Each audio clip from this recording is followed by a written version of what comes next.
Mesdames et messieurs, bonjour et bienvenue sur cette info dans votre journal. Voici les principaux titres de cette édition. Retour sur la demi-finale du Mondial à Atekoubé. Les opérations de déguerpissement ont débuté dans plusieurs zones exposées au risque d'éboulement dans le cadre des mesures de prévention liées à la saison des pluies. À l'international, la France célèbre sa fête nationale avec un défilé militaire marqué par un hommage à l'Ukraine et à plusieurs partenaires européens. On ouvre cette édition avec Éco Mondial.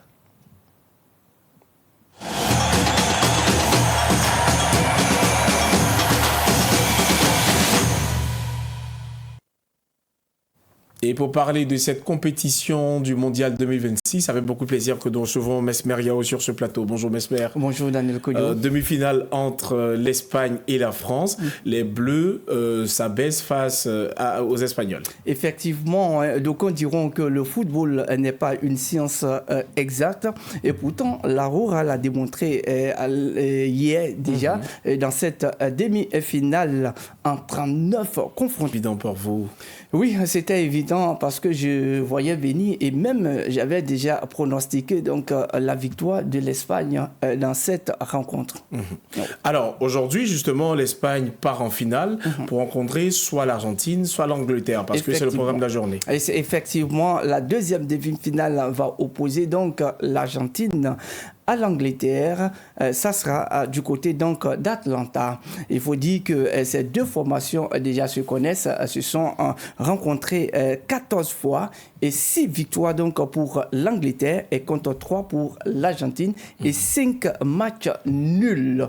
Alors, Daniel, et quand on a ce résultat, c'est quoi vos pronostics? Ah oui, mon pronostic c'est que l'avantage est pour l'Angleterre. Parce que si on veut s'en tenir donc à ces statistiques. Aux différentes statistiques? Oui, déjà en 14, 6 pour l'Angleterre et puis 3 pour la formation d'Argentine. Donc je pense que l'Angleterre donc gagnera l'Argentine aujourd'hui même. On attend de voir. On attend de voir. Donc on aura une finale Espagne-Angleterre. On attend de voir. Merci beaucoup, Mesmer Yao, pour toutes ces informations. Mesdames et messieurs, nous informons ici Éco Mondial.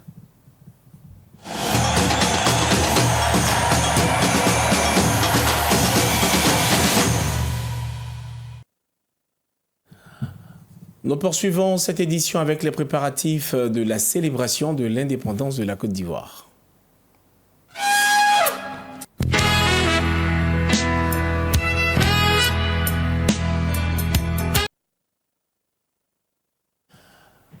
À moins d'un mois du 7 août, le gouvernement ivoirien a présenté les grandes lignes des festivités de l'édition 2026.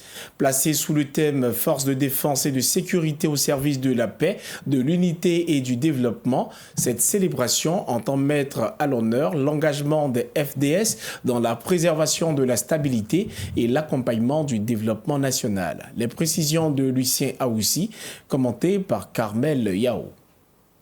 Forces de défense et de sécurité au service de la paix, de l'unité et du développement, tel est le thème retenu pour la célébration de la fête nationale 2026. Cette année, les festivités visent à renforcer les liens entre les forces de défense et de sécurité et les populations, tout en mettant en lumière les avancées réalisées dans la modernisation de l'outil de défense ivoirien. En prélude aux célébrations du 7 août, une conférence de presse a été animée ce mardi 14 juillet à l'Hôtel des Armées. À cette occasion, le chef d'état-major général des armées, Lassine Adoumia, a présenté les grandes articulations de la fête nationale 2026. Il a dévoilé le programme des festivités et a apporté des précisions sur les dispositions sécuritaires, logistiques et organisationnelles mises en place pour assurer le bon déroulement de cet événement d'envergure nationale. D'abord, il y aura la journée du 6 août.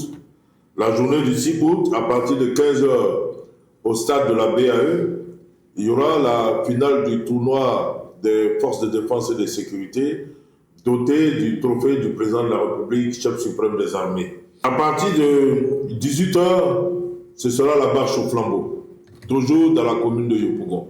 Tout le monde va converger vers le stade de la BAE. Et sur ces lieux, à partir de 21h, il y aura le concerto de l'indépendance, avec plusieurs artistes en vogue et l'orchestre des forces armées de Côte d'Ivoire. Le vendredi 7 août aura lieu la cérémonie officielle, toujours à Yopougon, sur le boulevard de la solidarité. Pour ce qui est des moyens engagés, au total, ce sont 5 423 participants pour 534 engins de tout type. Et comme invité d'honneur, nous avons choisi 4 pays pour l'excellence de la coopération militaire que nous entretenons. Le Gabon, la Guinée, le Bénin et l'Inde. Cette rencontre avec la presse permettra également d'informer les médias et l'opinion publique sur les innovations prévues pour cette édition qui se veut à la fois un moment de communion nationale, d'hommage aux forces de défense et de sécurité et de célébration des valeurs de paix, d'unité et de développement.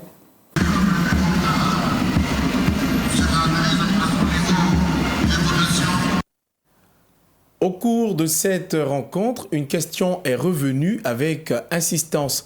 Pourquoi la ville de Korogo n'accueillera-t-elle pas les festivités officielles cette année? Le chef d'état-major général des armées, le général Lassina Doumbia, a tenu à apporter des explications que je vous invite à écouter. Je voudrais vous rassurer d'abord sur le fait que la décision n'a pas été prise en se basant sur une quelconque situation sécuritaire. Nous sommes dans un contexte de terrorisme. Ce serait prétentieux de notre part de dire que la Côte d'Ivoire est totalement à l'abri de toute attaque terroriste, parce que ce serait ignorer les caractéristiques même de cette menace. La première attaque terroriste en Côte d'Ivoire a eu lieu à Bassam, pas au nord. Donc même le fait d'aller à Yopougon ne nous garantit pas à 100% que nous sommes protégés contre cette menace. Il n'y a aucun événement particulier aujourd'hui à Korogo. Il n'y a aucun renseignement particulier tendant à faire croire qu'il y a de l'insécurité à Korogo. Mais le choix d'Abidjan, d'abord, obéit à l'alternance, comme je vous l'ai indiqué tout à l'heure. Et Yopougon, parce que Yopougon, dans l'histoire, n'a jamais eu l'occasion d'abriter les cérémonies officielles de la fête de l'indépendance. Donc, aucune inquiétude particulière à avoir au niveau de Korogo. Il n'y a pas de menace particulière qui pèse sur la ville de Korogo. C'est ici que nous refermons la page consacrée à l'indépendance.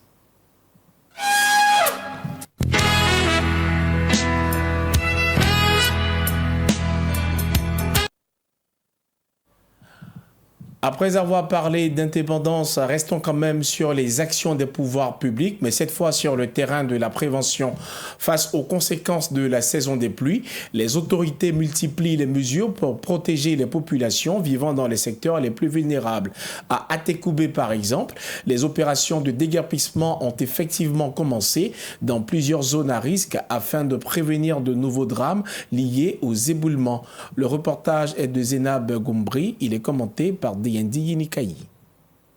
Depuis le lundi 13 juillet, l'opération de déguerpissement annoncée dans les communes, notamment la commune d'Atekoubé, Djéné et Carré, Santé-3 et la cité Fermont se poursuit. Ce mardi, les équipes de déguerpissement sont intervenues dans la commune d'Atekoubé pour retirer les toitures et éventrer plusieurs maisons construites dans des secteurs jugés dangereux afin de contraindre les occupants à quitter les lieux. Sur place, l'opération a provoqué des mouvements de protestation de la part de certains habitants opposés à la destruction de leur habitation.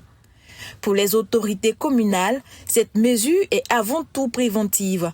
Selon l'adjoint au maire Adama Ngolo, ces déguerpissements visent à protéger les populations des risques d'éboulement et à préserver des vies humaines. L'objectif c'est clair. Hein? Cette opération-là consiste en 3 mots. 0 mort, disons en 2 mots, 0 mort désormais. Atekoubé est fatigué des éboulements, Atekoubé est fatigué de l'anarchie, Atekoubé est fatigué de tout ce que vous pouvez imaginer dans les saisons de pluie. Alors donc désormais, nous avons fait passer l'information, la sensibilisation. Depuis plus de 4 ans maintenant, nous sommes en train de sensibiliser nos populations. Et quand on vient, après un passage, on regarde encore, comment on appelle, les sites ont été recolonisés. Mais là, vraiment, le ministre Paulin Claude, le premier vice-gouverneur, il en a jusqu'ici. Et trop, c'est trop. Voilà, on va essayer de faire avec, on va faire avec. La petite partie qui va rester sera en sécurité, au moins on aura sauvé des vies. Voilà, donc vous savez, on ne peut pas sauver des vies avec des émotions. Vous voyez, il faut vraiment aller à l'essentiel. C'est ce que les agents du conseil municipal de la mairie d'Atécoubé sont en train de faire. Cette opération intervient après le drame survenu à Mossikro, où des éboulements causés par les fortes pluies ont fait plusieurs victimes et plongé de nombreuses familles dans le deuil. Les opérations de déguerpissement se poursuivront jusqu'au vendredi 24 juillet 2026 dans les différents sites identifiés comme zones à risque. Autre sujet de préoccupation, les violences basées sur le genre qui continuent de toucher des milliers de femmes et de jeunes filles.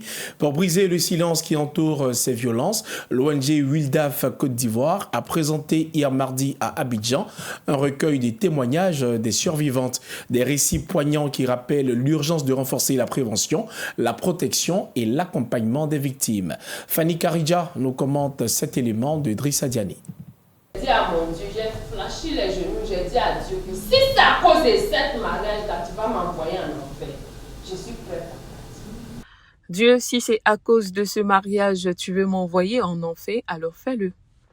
Des mots lourds de détresse prononcés dans un moment de désespoir extrême. Derrière cette phrase, l'histoire d'une femme épuisée par les violences de son conjoint. Une douleur longtemps gardée dans le silence, aujourd'hui, racontée pour briser l'isolement de nombreuses autres victimes. La voix des survivantes, vous savez, les violences basées sur le genre, je ne sais pas comment dire, mais c'est surtout le silence. Les gens ne s'expriment pas. Donc c'est pour ça qu'on a voulu les écouter, entendre leur voix, pour pouvoir porter haut le plaidoyer qu'on doit faire. Parce que généralement, les violences même commencent dans la maison et ce n'est pas facile à vivre. Dans ce recueil présenté par Wildaf Côte d'Ivoire, chaque témoignage retrace un combat. Des violences physiques aux humiliations quotidiennes, en passant par les violences psychologiques, ces récits mettent en lumière des réalités souvent cachées derrière les murs des foyers. Dans la salle, l'émotion est palpable, des larmes coulent, des regards se baissent. Pour ces survivantes, raconter devient une étape difficile mais nécessaire pour reprendre le contrôle de leur histoire. J'ai été victime de violences conjugales pendant 8 ans. J'étais dans un foyer toxique avec des enfants, un époux violent qui m'empêchait avoir droit à l'instruction malgré mon niveau universitaire. Il voulait me museler, il a réussi à le faire un temps soit peu, mais j'ai pu rattraper le tir après. J'ai été victime pendant très longtemps. Bon, cette formation est venue comme un nouveau souffle. Quand je franchissais le seuil de la salle, j'étais maître, j'étais abattue. J'avais une instruction, mais je ne savais pas comment utiliser mon histoire pour sensibiliser. Au-delà du récit de 27 femmes victimes, les spécialistes alertent sur les conséquences profondes de ces violences. Selon les psychologues, les blessures ne sont pas seulement visibles sur le corps. Elles touchent également l'estime de soi, la confiance et la reconstruction personnelle. Et ce projet, nous avons, dirigé de deux manières. La première phase, c'était d'abord la formation. Parce que ce sont des femmes, analphabètes. C'est vrai que ce sont aussi des intellectuels, mais ce n'est pas tout le monde qui sait écrire. Et même étant analphabète, femme au foyer, comment même retranscrire ce que tu as vécu, c'est déjà difficile. Et donc, il fallait leur montrer comment faire avec l'apport des consultants écrivains et sur l'appui psychologique du psychologue, comment retranscrire tout ce qu'elles ont vécu. Comment cela pourrait leur donner, cela pourrait leur faire du bien. Et c'est ça que nous avons fait sur 2 jours. À travers ce recueil, Wildaf Côte d'Ivoire veut transformer des histoires de souffrance en messages d'espoir. Des voix de survivantes qui appellent à une prise de conscience collective pour que le silence ne protège plus les violences. Direction l'international.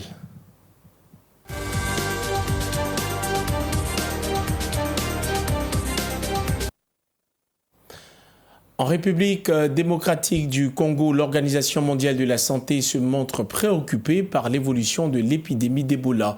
Selon l'OMS, le nombre réel de personnes infectées pourrait être largement supérieur aux chiffres officiellement recensés. L'organisation appelle à renforcer les dispositifs de surveillance, de dépistage et de prise en charge afin de limiter la propagation des virus.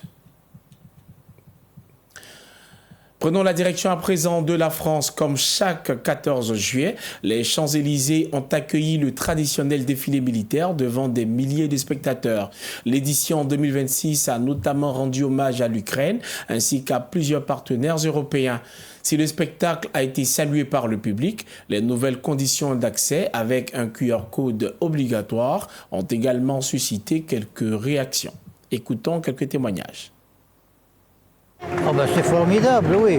Je suis venu dans le temps, mais il y a 50 ans de ça. Mais là, il n'y avait pas l'aviation, il n'y avait rien du tout. À ce point-là, mais là, c'est sans ça, c'est impeccable. Ça fait au moins 40 ans que je n'étais pas venue. Et quand j'ai vu qu'il fallait s'inscrire avec un QR code, ça m'a rassurée. C'est pour ça que je suis là aujourd'hui et je ne le regrette pas. On a l'impression d'être pris au piège. On a connu le Covid, c'était normal. Le Covid, il fallait un QR code. On a l'impression qu'on n'est plus libre de faire ce qu'on veut ici en France. Avant, on avait le droit de faire ce qu'on voulait. Bon, c'est une fête nationale. C'est quand même, quelque part, on vient revoir les trucs militaires. C'est quand même l'argent des contribuables, des Français. Et on fait voir à nos enfants ce que ça représente. Et puis, après, je dis pas que c'est le président Macron qui a fait ça, mais celui qui a fait ça, c'est pas malin. C'est pas vraiment malin du tout, parce que ça fait pénaliser tous les enfants. Et puis, ça devrait être une fête, et là, ça devient un gâchis. C'est la fin de cette édition préparée par l'ensemble de la rédaction. Merci de nous avoir suivis.